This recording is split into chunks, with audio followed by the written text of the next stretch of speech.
Welcome back to another profile today, and this time around we are covering my undefeated Rescue Ace profile. I've made quite a few changes to this deck since the last time you guys have seen it, so without further ado, let's go ahead and hop right in. All right, so starting off with the main deck stuff for Rescue Ace here, we are running triple Rescue Ace Hydrant. This is like the heart and soul of the deck. It's a Rhoda for the archetype. Also cannot be targeted by cards or effects while you control another Rescue Ace monster, and cannot be targeted for attacks. And then also once each turn, you can activate a Rescue Ace quick play spell or trap card that was set, or you can activate it the turn that it was set if it was set by a Rescue Ace effect. So biggest one there, and since he is such a big part of our deck, we are also playing 2 Gizmek Naganaki the Sunrise Signaler as basically extra copies of him. You can normal summon Naganaki, tribute itself off to be able to special summon Hydrant from the deck, since his attack also equals his own defense. So basically just 2 extra normal summon copies of your Rescue Ace Hydrant. And this deck does get around a lot using its normal summon, which is also why we were playing triple Rescue Ace Air Lifter. On normal or special, this adds you a Rescue Ace spell from your deck to your hand.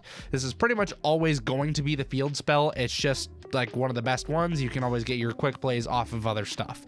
Air Lifter also has the second effect as well. If your opponent activates a monster effect on the field, you contribute it from your hand or field to be able to special summon any Rescue Ace monster from your hand. So if you have stuff that's getting stuck in there, you can use that during your opponent's turn to be able to special things out. Or even if you're going second on your opponent's first turn, you can use this to summon guys from your hand to get further plays online.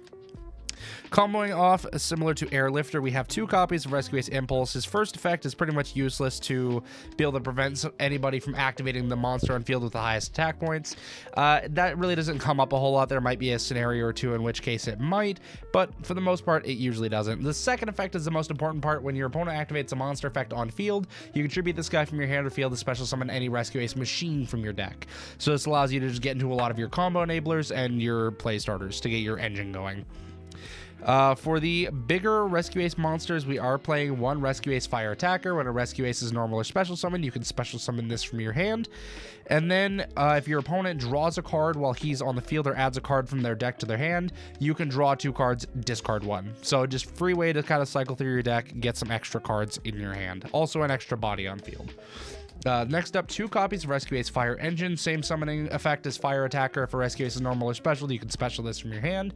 And then if your opponent special summons a monster while he's on the field, you can special summon a level 4 or lower Rescue Ace from your deck.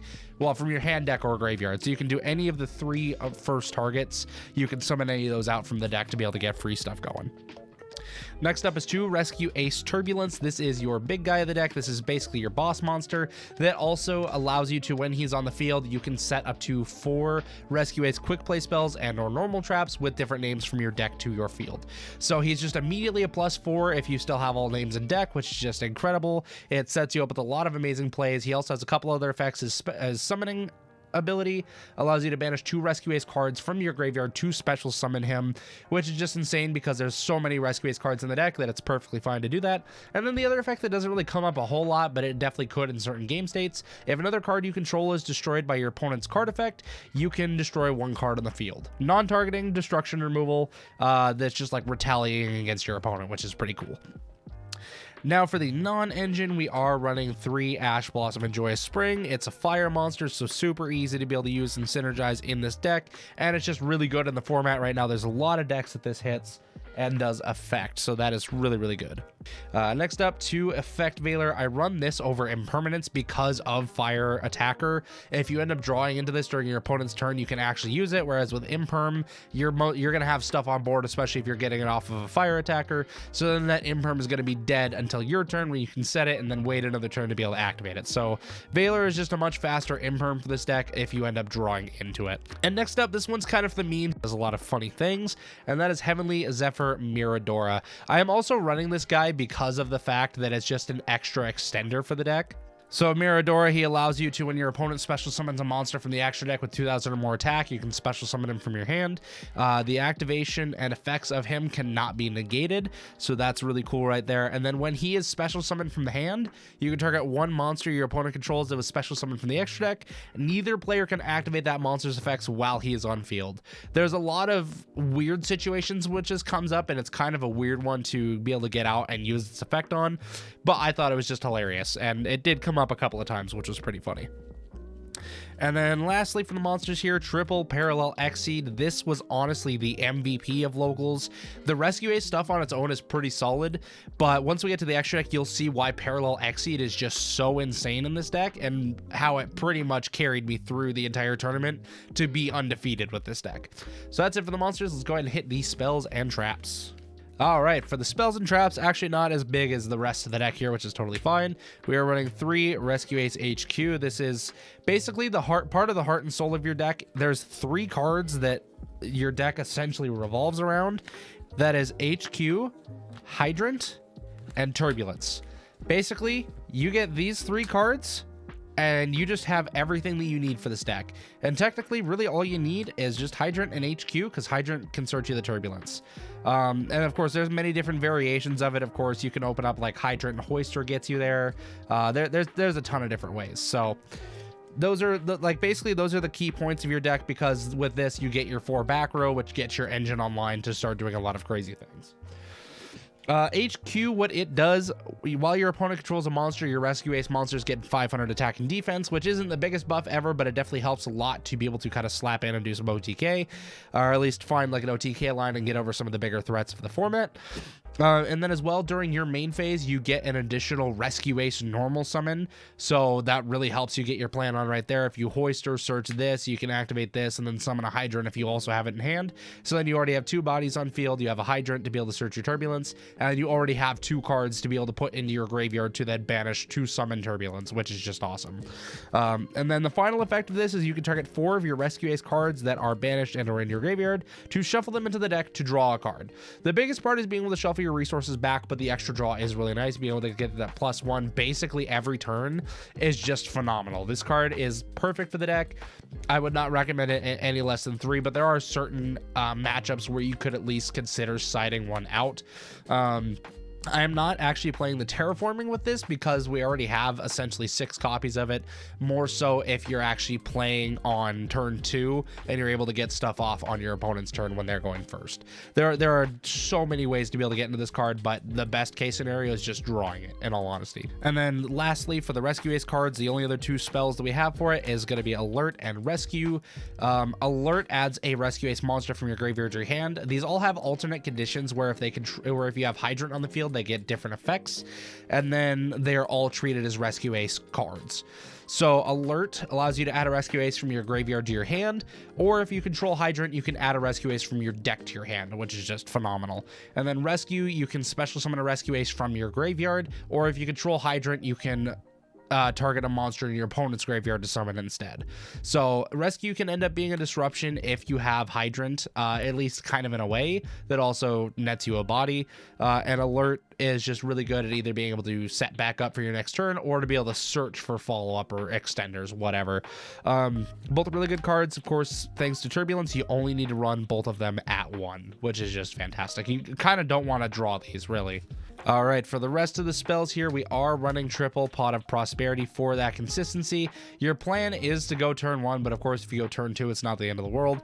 And I know that this conflicts with the field spell, but since you are primarily a going first deck, you want to get this turn 1 to be able to search for your key cards to get your plays going, and then use HQ on a follow-up turn, because there's not a lot of situations in which you'll end up using it on your first turn, unless you're going second and you've already established a lot of stuff while your opponent was playing. So this card is really good. If you know you're going second, you can definitely side like 1 or 2 copies of this out. You don't need it as much, but this deck also like doesn't super need its extra deck. You definitely have plenty of targets to be able to get rid of out of there to be able to dig through your deck to get what you actually need, which is just super cool. For more consistency, we are also running 2 Periodize Map, basically another 2 copies of Hydrant. That is how bad that we want Hydrant, and it is our biggest consistency piece for the deck. So Periodize Map is just a free way to be able to search them from deck. Yes, you do have to pay half your life points for it, but you can always use it at the start of your main phase to force out your opponent's disruption. So if they have an Ash or something and you still have other cards in hand that they also could Ash, you can use this to bait it out. Most likely they're going to use it, and you pay half your life points as effect, not for cost. So if they Ash it, then you don't even have to worry about it. More consistency, of course, 1 Rhoda. This is basically we can target either our Impulse or our Hoister, whatever we don't have in hand. It's just an extra copy of either of those, which is super free. Also, 1 Reasoning, because if you guys noticed while we were going through the monsters, everything is a different level. I don't think there is a single monster in here that shares the same level with another monster, with the exception of Miradora and Ash. Those are the only ones that share a level with anything else that we have in the deck. Otherwise, they are all completely different levels, which makes Reasoning just like one of the freest cards ever. Your opponent is very, very unlikely to be able to call it right in this deck, which is just super nice. Of course, one Called by the Grave, you got to have it. Hand traps are definitely a thing. I do want to get crossouts for this deck, but for my locals, it just kind of wasn't as relevant. So the one Called by has honestly been fine. All right, and that finishes it up for the spells. The only thing we have left for this main deck here is 2 trap cards, and that is going to be Contain and Extinguish. These are your 2 disruptions for Rescue Ace. These ones also have the same conditions as the quick play spells. They're always treated as Rescue Ace cards, and then with Hydrant, they actually gain bonus effects instead of alternate effects. For both of them, you have to control a Rescue Ace monster to be able to activate them, but with Contain, you can target one effect monster your opponent controls. That effect monster can attack. Also, its effects are negated. And then on top of that, if you control Hydrant, at resolution of this effect, that monster also cannot be used as material for a fusion, synchro, or exceed, or link summon this turn. So basically, this goes from being just an imperm with attack blocking to imperm plus warning point. So Contain is a really, really strong card there. I like to call it the anti-Alistair card because it just does everything against Alistair. Extinguish, target one effect monster your opponent controls and destroy it. Then, if you currently control Rescue Ace Hydrant, your opponent cannot activate the effects of the destroyed monster or monsters with its same original name this turn. So if they play multiples of a monster, say it's like not a hard once per turn effect, you can use this to pop it. If you have Hydrant, and then it also just, you can't use its effects at all. Also stops floating effects, which is just super good. Even just being able to pop a card in general, as long as you control a Rescue Ace monster, is just really strong, because you use this as disruption. On your next turn, you can just recycle it and your other cards back into the deck to draw a card, and then set it back to your field again.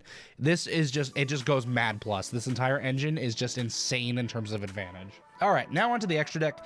So we are, of course, since we have our Link 1, or our level 1, we are playing Link Karibo. Just really, I mean, just self-explanatory. It's a Link 1 with an arrow that points down, so Parallel Exceed is totally fine for it. Salamangreat Almirage, you do kind of need both of these in the deck, because Almirage is going to be ultimately your best option in most cases if you normal summon Hydrant. This is also here in case you normal summon a Gizmek Naganaki and it gets like impermed on summon. You can still link summon this since it's a level 2, so you can't use Link Karibo for that. But you need Link Karibo in case you special summon the Hydrant, so it's no longer a normal summon monster, so you have to link it off that way. So you just kind of need your versatility and options there.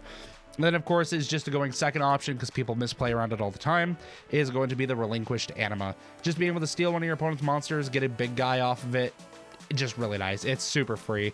It hasn't really come up too much. It usually gets banished off of Prosperity, but it is just good to know that it's there, just in case the opponent plays into it and you just have it available. It works out really well. For our Link 2s, we are running IP Masquerena, just a really, really solid Link 2 monster. It's probably part of our most common end board for this deck, in all honesty. One Heat of the Fire Tremor Ablaze, everything is fire. Even if you can't use its ability to revive from the graveyard, which is very possible, there's a ton of opportunities for it, especially with Ash being a common card in the format again. If your opponent ashes you, you just make Hita, summon it back, and then you can extend from there. Just super free. But even if not, if it gets destroyed by your opponent, you can always just use it to search for your deck, because you can get a lot of cards that you need out of the deck. Of course, we also have Barricade Board Blocker. If this comes up, if you come across a deck that's playing a ton of back row removal, you might want to go into this guy so you can protect your headquarters a little bit, or even just be able to add a headquarters back from your hand. Sometimes even just being able to discard that card to get an extra Rescue Ace name in graveyard can end up being really valuable, whether it be for being able to proc your HQ effect to recycle, or be able to set up for a Turbulence. Either way, it's just super strong and really good for this deck. But I did find it was another common Prosperity target, so do with it as you will. And lastly, for our Link 2s is Nightmare Phoenix, one of the best removal options in my personal opinion. Being able to remove any back row is just actually really strong. It really does a lot for this deck, help me play it around a lot of things. And my locals isn't like the most top tier of locals, I will be the first to admit that. So there was a couple of mirror forces that I had to deal with before going into battle phase, but there's actually quite a few times unexpectedly in this deck where the Nightmare Phoenix can actually be co-linked. So on top of removing back row, you also get a bonus draw off of it, which is just really nice.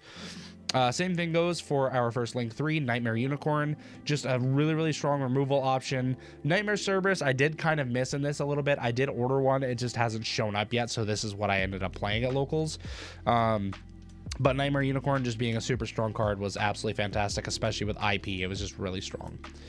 Lastly, for our link 3 is Blackluster Soldier, Soldier of Chaos, because a lot of our monsters, or it's really easy to get a level 7 or higher monster on the field, so you can make this just a really hard guy to deal with in those grindier game states, and he can do a lot. But also, I did find this was another common prosperity target, so once again, do it as you will. It's just nice to have a $2 version of it instead of $100.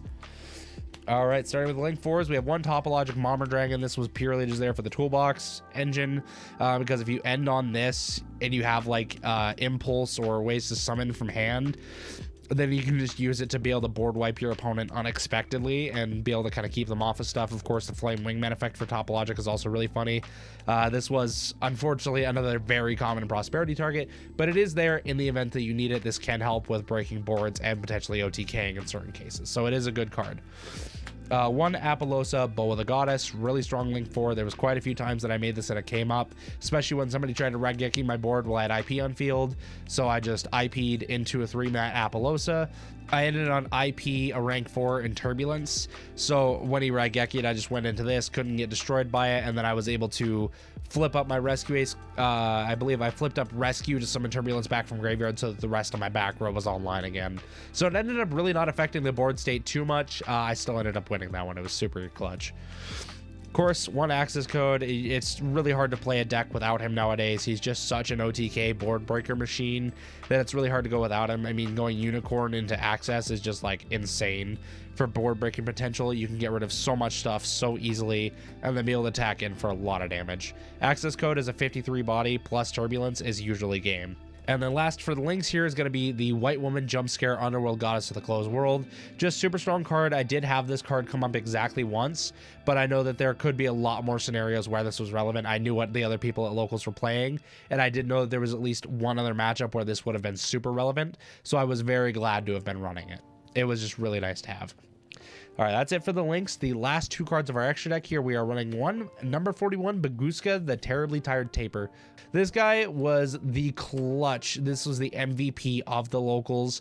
This was honestly my strongest card. My end board would typically be IP, this, Turbulence, and my 4 back row.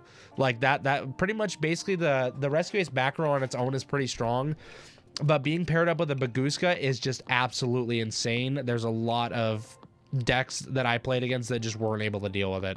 The one situation was that Raigeki where he made me out my own Baguska, but once again, I still ended up winning that game, so it didn't matter.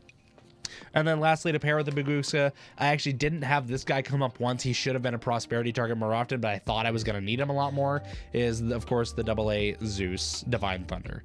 Once again, he is there. It's an excellent toolbox option, and it was strong enough to consider playing. Like I said, it happened to not come up at all. But anyways, guys, that is going to do it for my Undefeated Rescue Ace deck profile today. If you guys want a comp tutorial for this version of the deck, it's not too much different from what we played before, but I will definitely be more than happy to show that off. Just let me know down in the comments. So anyways, thank you guys so much for joining in today. I look forward to seeing you guys all in the next video.